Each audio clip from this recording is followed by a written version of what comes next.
राजकोषीय नीति। राजकोषीय नीति का अभिप्राय उस सरकारी नीति से है जो आर्थिक उतार चढ़ाव को नियंत्रित करने के उद्देश्य से उत्पादन और रोजगार के स्तर को स्थिर करने के लिए कराधान और सरकारी व्यय में हुए परिवर्तन का उपयोग करती है। राजकोषीय नीति एक सरकारी रणनीति है जिसमें उत्पादन और रोजगार के स्तर को स्थिर करने के लिए व्यय और करों में परिवर्तन शामिल है। जैसा कि कीन्स ने अपनी पुस्तक the general theory of employment, interest and money में प्रतिपादित किया था, राजकोषीय नीति का लक्ष्य अधिशेष बजट कुल बजट से अधिक राजस्व है। घाटे का बजट कुल प्राप्तियों से अधिक।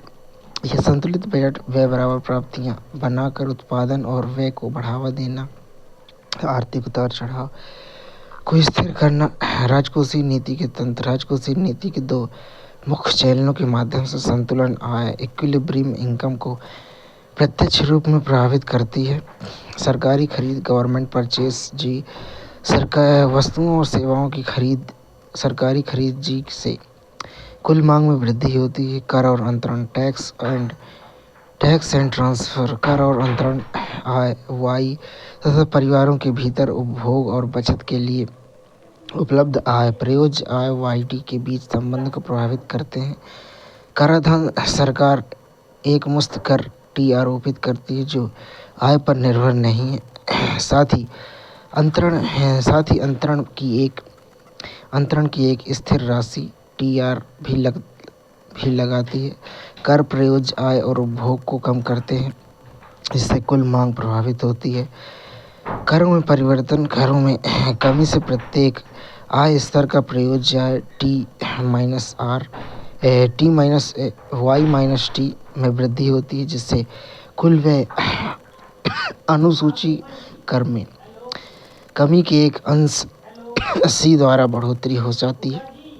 कर गुणक एक ऋणात्मक गुणक है क्योंकि कर में कमी या वृद्धि से उपभोग और उत्पादन में वृद्धि होगी या गिरावट आएगी। कर गुणक सरकारी व्यय गुणक की तुलना में निरपेक्ष मान में छोटा है क्योंकि कर परिवर्तन प्रयोज्य आय को प्रभावित करते हैं जो परिवार के उपभोग को प्रभावित करते हैं जो कुल व्यय का एक घटक है। संतुलित बजट गुणक सरकारी व्यय और करों में समान वृद्धि बजट को संतुलित रखते हुए सरकारी व्यय में वृद्धि के बराबर उत्पादन में वृद्धि करती है। अनुपातिक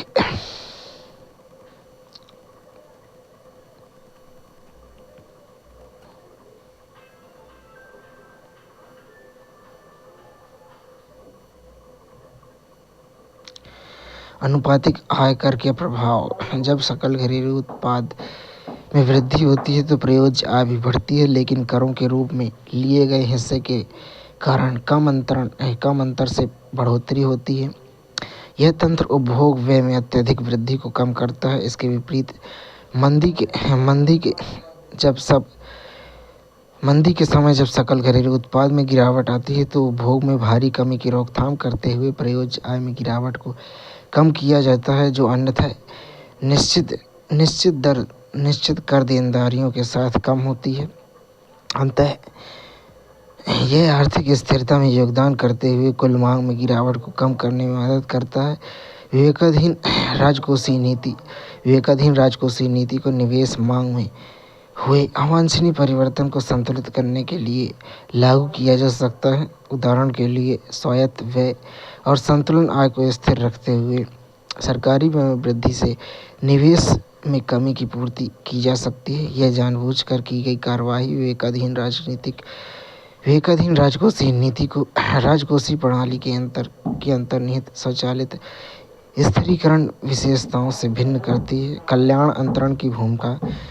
कल्याण अंतरण आर्थिक चक्रों के विभिन्न चरणों में आय को स्थिर करने में भूमिका निभाता है। उच्च रोजगार वाले तीव्र विकास के वर्षों में ऐसे व्ययों के वित्त पोषण के लिए कर संग्रह बढ़ता है जिससे उच्च उपभोग व्यय पर स्थिरीकरण भार उत्पन्न होता है। आर्थिक मंदी के दौरान कल्याणकारी भुगतान अर्थव्यवस्था के लिए अवशोषक आघात अवशोषक के रूप में कार्य करते हुए उपभोग स्तर को बनाए रखने में मदद करते हैं। निजी क्षेत्र के स्थिरक निजी क्षेत्र में स्थिर अंतर्निहित स्थिरक बिल्ड इन स्टेबलाइजर भी होते हैं। उदाहरण के लिए कंपनियां आय में बदलाव करने के बावजूद अल्पावधि में अपने लाभांश को बनाए रखती हैं तथा परिवार अपने पूर्व जीवन स्तर को बनाए रखने का प्रयास करते हैं।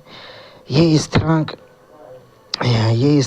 निर्णय लेने वालों की कार्यवाही की आवश्यकता के बिना स्वचालित रूप से कार्य करते हैं। इस प्रकार आर्थिक उतार चढ़ाव के लिए आघात अवशोषक शॉक एब्जॉर्बर के रूप में कार्य करते हैं। अंतरण और आर्थिक उत्पादन।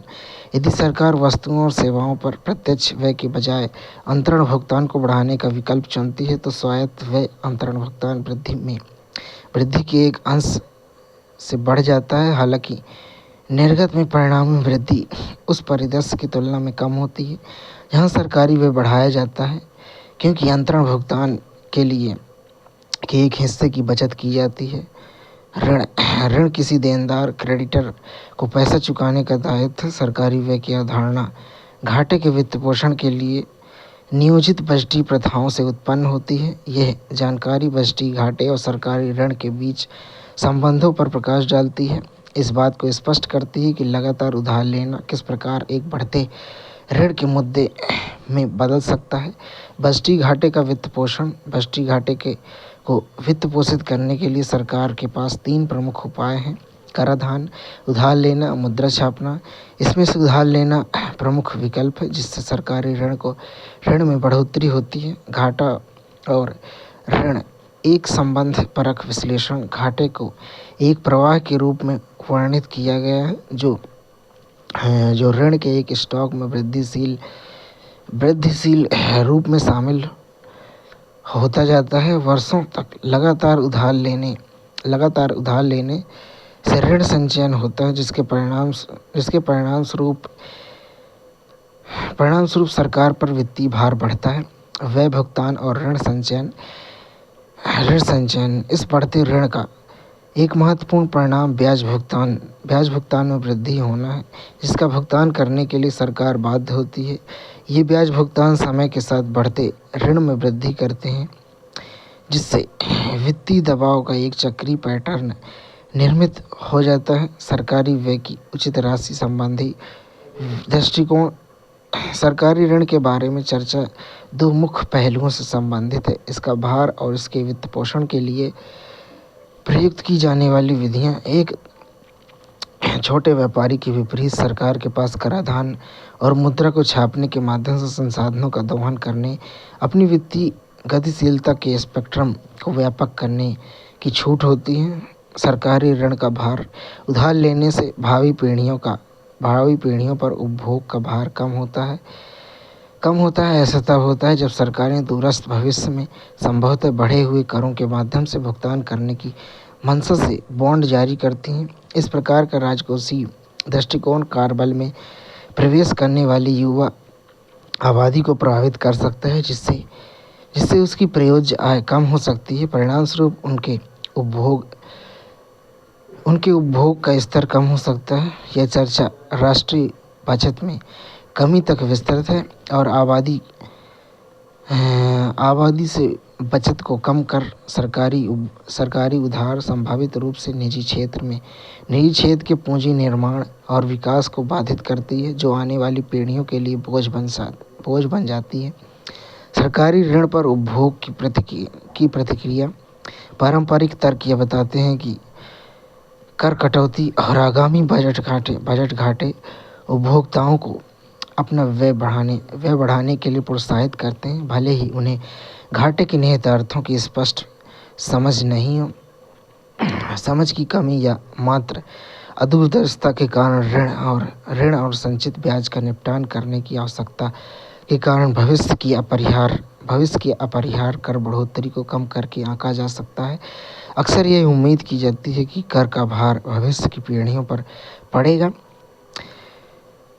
रिकॉर्डियन समतुल्यन समतुल्यता, रिकॉर्डियन समतुल्यता। इसके विपरीत रिकॉर्डियन समतुल्यता दृष्टिकोण के अनुसार उपभोक्ता दूरदर्शी होने के कारण अपने व्यय को वर्तमान और भविष्य की प्रत्याशित आय दोनों के अनुरूप करते हैं। यह समझते हुए कि आज की उधारी भविष्य की कर वृद्धि का संकेत होती है और भविष्य की पीढ़ियों के कल्याण की चिंता के साथ उपभोग सरकार की बढ़ी हुई निर्बचत को संतुलित करने के लिए अपनी बचत बढ़ा सकते हैं, जिससे राष्ट्रीय बचत अपरिवर्तित रहेगी। अर्थशास्त्री डेविड रिकार्डो के नाम पर प्रतिपादित रिकॉर्डियन समतुल्यता व्यय के वित्त पोषण के साधन के रूप में उधार और कराधान के बीच एक समतुल्यता को रेखांकित करता है और यह दर्शाती है कि ऋण वित्त पोषण सरकारी व्यय का आर्थिक प्रभाव पर वित्त पोषित व्यय के अनुरूप है। ऋण मायने नहीं रखता की धारणा बार बार प्रस्तुत किए जाने वाला एक तर्क के अनुसार ऋण अप्रासंगिक है, क्योंकि यह हमारा हम पर ही उधार है, जो यह दर्शाता है कि अंतर पीढ़ीगत संसाधन हस्तांतरण के बावजूद राष्ट्र अपनी क्रय शक्ति को बरकरार रखता है। हालांकि जब विदेशी संस्थाओं के बकाया ऋण की बात आती है तो इस दृष्टिकोण की सीमा परिलक्षित होती है, क्योंकि यह ब्याज भुगतान को पूरा करने के लिए माल के निर्यात को आवश्यक बनाता है, जो एक मजबूत भार को दर्शाता है। घाटे और ऋण संबंधी अन्य दृष्टिकोण घाटे और ऋण के बारे में विमर्श विभिन्न आलोचनाओं और दृष्टिकोणों को उजागर करता है। ये वित्तीय पहलू मुद्रास्फीति, निवेश और समग्र अर्थव्यवस्था से संबंधित है, जो उनके निहितार्थों की एक जटिल तस्वीर प्रस्तुत करते हैं। घाटा और मुद्रास्फीति किसी अर्थव्यवस्था में वस्तुओं और सेवाओं की बढ़ती कीमत है। घाटे की प्रचलित आलोचना मुद्रास्फीति को बढ़ावा देने की उनकी क्षमता पर केंद्रित है। जब सरकार व्यय को बढ़ाती है या करों में कटौती करती है तो इससे कुल मांग में वृद्धि होती है। ऐसे परिदृश्यों में जहां कंपनियों द्वारा मौजूदा कीमतों पर बढ़ी हुई मांगों को पूरा करना कठिन होता है, कीमतों में बढ़ोतरी देखी जा सकती है। इसके विपरीत अप्रयुक्त संसाधनों की उपस्थिति में जहां उत्पादन मांग में कमी से नियंत्रित होता है, एक व्यापक राजकोषीय घाटा आवश्यक रूप में मुद्रास्फीति को बढ़ाए बिना उच्चतर मांग और संवर्धित उत्पादन को बढ़ावा दे सकता है।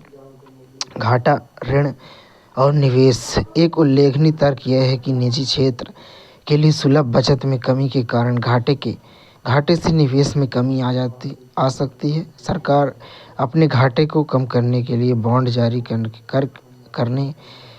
करके निजी नागरिकों से उधार लेने का विकल्प चुनकर उपलब्ध निधि समूह हेतु इन बॉन्ड या ऋण पत्रों और कॉर्पोरेट बॉन्ड जैसे अन्य वित्तीय उपकरणों के बीच प्रतिस्पर्धा को बढ़ावा देती है। इस गतिकी के परिणाम स्वरूप वित्तीय बाजारों में क्राउडिंग आउट प्रभाव हो सकता है, जहां कुछ निजी उधारकर्ता स्वयं को उपेक्षित पाते हैं, क्योंकि सरकार कुल बचत का एक बड़ा हिस्सा अवशोषित कर लेती है। हालांकि यह धारणा एक निश्चित बचत प्रवाह धारणा पर निर्भर करती है, जो तब लागू नहीं होती जब घाटा सफलतापूर्वक उत्पादन में बढ़ोतरी करता है, जिससे आय और बचत में वृद्धि होती है। ऐसे परिदृश्य में सरकार और औद्योगिक क्षेत्र दोनों अधिक उधार ले सकते हैं। घाटा, ऋण, भावी पीढ़ियां। यदि सरकारी घाटे को बुनियादी ढांचे के निवेश की ओर अग्रसित किया जाता है तो यह संभावित रूप से भविष्य की पीढ़ियों के लिए एक अनुकूल चरण निर्धारित कर सकता है, विशेषतः यदि इन निवेशों पर प्रतिफल ब्याज दर से अधिक हो। परिणामी ऋण की भरपाई उत्पादन वृद्धि से हो सकती है, जिससे ऋण का भार कम हो जाएगा। ऋण वृद्धि का मूल्यांकन समग्र आर्थिक विकास के साथ किया जाना चाहिए, जिससे इसके प्रभाव और स्थिरता का संतुलित दृष्टिकोण प्रस्तुत किया जा सके। घाटे में कमी। घाटे में कमी राजकोषीय उत्तरदायित्व का एक महत्वपूर्ण पहलू है, जिसमें सरकारी व्यय और राजस्व के मध्य अंतर को कम करने के उपाय शामिल हैं। भारत में कर राजस्व में वृद्धि, कुशल सरकारी व्यय और विभिन्न क्षेत्रों में सरकारी दायरे के मूल्यांकन के माध्यम से इस लक्ष्य तक पहुंच गया है। कराधान समायोजन, टैक्स एडजस्टमेंट, घाटे को कम करने की रणनीतियों में से एक कर राजस्व में वृद्धि करना, जिसमें प्रगतिशील प्रकृति के कारण प्रत्यक्ष करों का पर विशेष ध्यान दिया जाता है। अप्रत्यक्ष करों के विपरीत प्रत्यक्ष कर प्रतिगामी हैं और सभी आय समूहों को समान रूप से प्रभावित करते हैं। परिसंपत्ति की बिक्री के माध्यम से राजस्व सृजन, revenue generation through asset sales, सार्वजनिक क्षेत्र के उपक्रमों पीएसयू में शेयरों की बिक्री के माध्यम से प्राप्तियां बढ़ाने के प्रयास किए गए हैं, जो घाटे की कमी के प्रयासों से सहायक होते हैं। व्यय अनुकूलन, एक्सपेंडिचर ऑप्टिमाइजेशन, हालांकि प्रमुख प्रेरणा सरकारी गतिविधियों में कुशलता बढ़ाकर सरकारी व्यय में कटौती करना है। इसमें सरकारी कार्यक्रमों की बेहतर योजना और प्रशासन शामिल है। योजना आयोग एक अध्ययन से पता चला है कि गरीबों को ₹1 हस्तांतरण करने के लिए सरकार खाद्य सब्सिडी के रूप में 3.65 रुपये व्यय करती है। ये दर्शाता है कि नगद हस्तांतरण संभावित रूप में कल्याण को बढ़ा सकता है, इसलिए अधिक कुशल सब्सिडी वितरण प्रणाली का सुझाव दिया जाता है। सरकारी दायरे को नया आकार देना, रीशेपिंग गवर्नमेंटल स्कोप, संचालन के कुछ क्षेत्रों के पीछे हटकर सरकारी दायरे को बढ़ाने पर भी चर्चा चल रही है। हालांकि कृषि, शिक्षा, स्वास्थ्य, गरीबी उन्मूलन जैसे महत्वपूर्ण क्षेत्रों में कटौती संभावित रूप से अर्थव्यवस्था पर हानिकारक प्रभाव डाल सकती है। राजकोषीय उत्तरदायित्व और बजट प्रबंधन अधिनियम FRBMA, financial responsibility and budget management act FRBMA, भारी घाटे की प्रवृत्ति को देखते हुए भारत में FRBMA के प्रावधानों के अनुरूप पूर्व निर्धारित सीमा से परे व्यय को न बढ़ाने के लिए स्वआरोपित प्रतिबंधों का पक्ष लिया गया है। घाटे की गतिविधियों का विश्लेषण, डिसेक्शन ऑफ डिफिसिट डायनामिक्स। यह ध्यान रखना महत्वपूर्ण है कि बड़ा घाटा हमेशा अधिक विस्तारवादी राजकोषीय नीति को नहीं दर्शाता है। राजकोषीय उपायों से आर्थिक परिवेश के आधार पर बड़ा या छोटा घाटा हो सकता है। उदाहरण के लिए, GDP में गिरावट के साथ मंदी के दौरान कर राजस्व कम हो जाता है, क्योंकि आय कम होने से करों में कमी हो जाती है, जिससे चरवाहे ही घाटा बढ़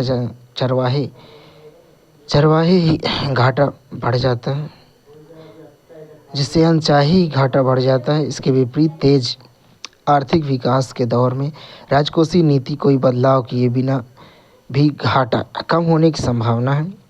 राजकोषीय उत्तरदायित्व और बजट प्रबंधन अधिनियम 2003 FRBMA। राजकोषीय उत्तरदायित्व और बजट प्रबंधन अधिनियम 2003 FRBMA एक महत्वपूर्ण विधायी उपाय है, जिसका उद्देश्य भारत में विवेकपूर्ण राजकोषीय नीति और वित्तीय अनुशासन सुनिश्चित करना है। विशेष रूप में बहुदलीय संसदीय प्रणाली के अंतर्गत, जहां निर्वाचन संबंधी दृष्टिकोण व नीतियों को महत्वपूर्ण रूप से प्रभावित करती है। प्रमुख उद्देश्य अगस्त 2003 में अधिनियमित FRBMA अधिनियम केंद्र सरकार को राजकोषीय अनुशासन बनाए रखने, दीर्घकालिक व्यापक आर्थिक स्थिरता सुनिश्चित करने और पर्याप्त राजस्व अधिशेष के माध्यम से अंतर पीढ़ीगत समता को प्राप्त करने के लिए बाध्य करता है। यह अधिनियम घाटे और उधार को कम करके प्रभावी ऋण प्रबंधन पर बल प्रदान करता है। यह विधायी उपाय सरकार की राजकोषीय पारदर्शिता और जवाबदेहिता को बढ़ाता है। इस प्रकार राजकोषीय विवेकशीलता के लिए एक संस्थागत ढांचे को मजबूत करता है।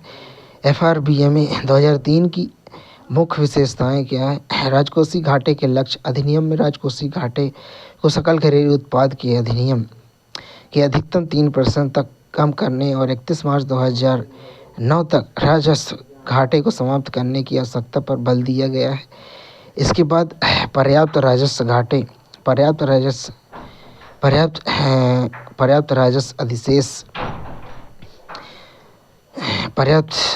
अधिशेष का निर्माण होगा। वार्षिक राजकोषीय घाटा जीडीपी का 0.3% है और राजस्व घाटा 0.5% कम किया जाना चाहिए। यदि राजस्व घाटा कम हो जाता है तो घाटे को व्यय के माध्यम घाटे को व्यय में कटौती के माध्यम से समायोजित किया जाना चाहिए। विचारणीय बिंदु है राजकोषीय उत्तरदायित्व बजट प्रबंधन अधिनियम 2003 FRBM के अनुसार सरकार को अपने घाटे के सकल घरेलू उत्पाद के 3% तक नियंत्रित करना है। हालांकि संयुक्त राज्य अमेरिका और चीन का राजकोषीय घाटा और जीडीपी अनुपात भारत की तुलना में अधिक है। क्या आप इन कारणों के बारे में सोच सकते हैं कि क्यों भारत के लिए विवेकपूर्ण राजकोषीय घाटे को बनाए रखना महत्वपूर्ण है और यूएसए में उच्च ऋण उसके लिए एक बड़ी समस्या क्यों नहीं है? ऋण लेने की सीमाएं। केंद्र सरकार को नगद संवितरण और प्राप्तियों के बीच अंतर को दूर करने के लिए अस्थायी अग्रिमों के अलावा आरबीआई से ऋण लेने पर प्रतिबंध है। वर्ष 2006-7 के बाद आरबीआई को केंद्र सरकार की प्रतिभूतियों के प्राथमिक निर्गमों को अभिदान करने से प्रतिबंधित कर दिया गया था। अपवाद स्वरूप परिस्थितियां। केंद्र सरकार द्वारा परिभाषित राष्ट्रीय सुरक्षा खतरों या प्राकृतिक आपदाओं जैसे असाधारण परिस्थितियों में ही वास्तविक घाटा निर्दिष्ट लक्ष्यों से अधिक हो सकता है। पारदर्शिता के उपाय।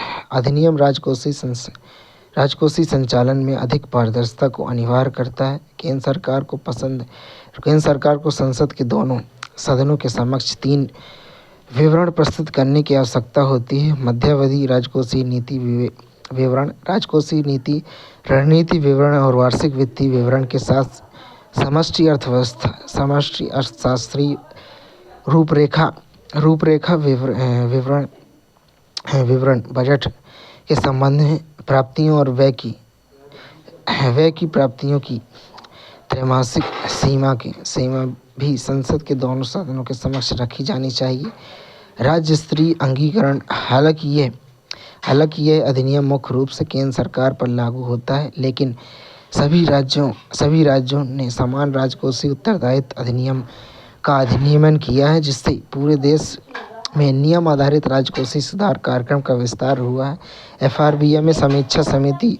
इस अधिनियम के तहत 13 वर्षों में भारत एक मध्यम आय वाले देश के रूप में विकसित हुआ है। यद्यपि वैश्विक रुझान राजकोषीय विवेक की ओर हस्तांतरित हो गया है, फिर भी भारत में FRBM में उल्लेखनीय राजकोषीय नियमों के प्रति अपनी प्रतिबद्धता बरकरार रखी है। FRBM के बुनियादी परिचालन ढांचे को बनाए रखने के लिए समर्थन के साथ ही इसे भारत के बदलते आर्थिक परिदृश्य और भविष्य के विकास पथ के साथ संरेखित भी किया जाना है तथा यह कार्य FRBM समीक्षा समिति को सौंपा गया है। चिंताएं क्या हैं? सरकार के इस दावे के बावजूद कि FRBM राजकोषीय विवेक के लिए एक महत्वपूर्ण संस्था तंत्र है। चिंता यह है कि अधिनियम के अनिवार्य लक्ष्यों को पूर्ण करने के लिए कल्याण व्यय में कटौती की जा सकती है, जो संभावित रूप से कृषि, शिक्षा, स्वास्थ्य और गरीबी उन्मूलन जैसे विभिन्न महत्वपूर्ण क्षेत्रों को प्रभावित कर सकती है। GST एक राष्ट्र एक कर एक बाजार 1 जुलाई 2017 में लागू GST वस्तु सेवा कर निर्माता या सेवा प्रदाता से उपभोक्ता तक वस्तुओं और सेवाओं की आपूर्ति पर लगाए जाने वाला एक व्यापक एकल अप्रत्यक्ष कर है जो संपूर्ण भारत में लागू होता है। यह एक गंतव्य आधारित उपभोग कर है जो आपूर्ति श्रृंखला में इनपुट टैक्स क्रेडिट ITC के उपभोग को बढ़ावा देता है, जिसमें एक प्रकार की वस्तुएं या सेवा पर समान समान दर लागू होती है, जिससे पूरे देश में कर समानता सुनिश्चित होती है। जीएसटी से पूर्व और पश्चात कर रूपरेखा। जीएसटी पूर्व कर प्रत्येक प्रत्येक चरण में वर्धित मूल्य पर नहीं बल्कि वस्तु या सेवा के कुल मूल्य पर लगाया जाता है, जिससे व्यापक कर प्रभाव पड़ता है। जीएसटी पश्चात पूर्ति के हर चरण पर कर लगाया जाता है और पिछले चरण में भुगतान किए गए कर पर क्रेडिट अगले चरण में उपलब्ध होता है, जिससे ये प्रत्येक चरण में मूल्यवर्धन पर कर बन जाता है। करों को एक साथ मिलाना। कर संरचना को सरल करने के लिए कई केंद्रीय और राज्य करों तथा उपकरों को मिलाकर उन्हें एक कर से प्रतिस्थापित किया गया। मिलाए गए प्रमुख करों में केंद्रीय उत्पाद शुल्क, सेवा कर, वैट या बिक्री कर, प्रवेश कर, विलासिता कर और विभिन्न उपकर शामिल हैं। कर दरें। सभी वस्तुओं और या सेवाओं पर 5 मानक जीएसटी दरें लागू होती हैं: 0%, 5%, 12%, 18% और 28%। पेट्रोलियम उत्पादों, मानव उपभोग के लिए मादक शराब और तंबाकू उत्पादों के लिए विशेष प्रावधान मौजूद हैं जो जीएसटी में शामिल नहीं हैं। कार्यान्वयन और विधायी समर्थन। 30 जून या 1 जुलाई 2017 की मध्यरात्रि को संसद के विशेष मध्यरात्रि सत्र के दौरान इसका शुभारंभ किया गया। 101वें संविधान संशोधन अधिनियम द्वारा संविधान के अनुच्छेद 246A के तहत जीएसटी से संबंधित कानून बनाने के लिए संसद और राज्य विधानसभाओं को सशक्त बनाया गया है। विचारणीय बिंदु। जीएसटी वस्तु सेवा कर। जीएसटी भारतीय कर प्रणाली में अंतर राज्य और अंतः राज्य कर को सुव्यवस्थित करने वाला एक बड़ा परिवर्तन था। दूसरी ओर इससे कई राज्यों को भारी राजस्व क्षति हुई है। क्या आप पता लगा सकते हैं कि राज्यों को मुआवजा कैसे दिया जा रहा है? जीएसटी संबंधित आप और कौन सी समस्याओं के बारे में सोच सकते हैं? प्रभाव और लाभ। देश भर में वस्तुओं और सेवाओं की मुक्त आवाजाही की सुविधा प्रदान करते हुए एक साझा बाजार का निर्माण हुआ। व्यवसाय संचालन की लागत और उपभोक्ताओं पर विभिन्न करों के उत्तरोत्तर व्यापक प्रभाव कम हुआ है। इससे सकल घरेलू उत्पाद के लगभग 2% की वृद्धि होने तथा घरेलू और अंतर्राष्ट्रीय स्तर पर भारतीय उत्पादों या सेवाओं के प्रतिस्पर्धा बढ़ने की उम्मीद है। एक ऑनलाइन पोर्टल www.gst.gov.in के माध्यम से कर अनुपालन को सरलीकृत किया गया। कर आधार का विस्तार किया गया। उच्च पारदर्शिता। करदाता और सरकार के बीच मानवीय हस्तक्षेप को कम किया गया तथा व्यापार सुगमता को बढ़ावा दिया गया। निष्कर्ष के रूप में कहें तो बजट के माध्यम से सरकार के राजकोषीय प्रचालन मिश्रित अर्थव्यवस्था में एक महत्वपूर्ण भूमिका निभाते हैं, जो आर्थिक स्थिरता विकास को प्रभावित करते हैं। राजस्व संग्रह और व्यय के मध्य संतुलन के परिणाम स्वरूप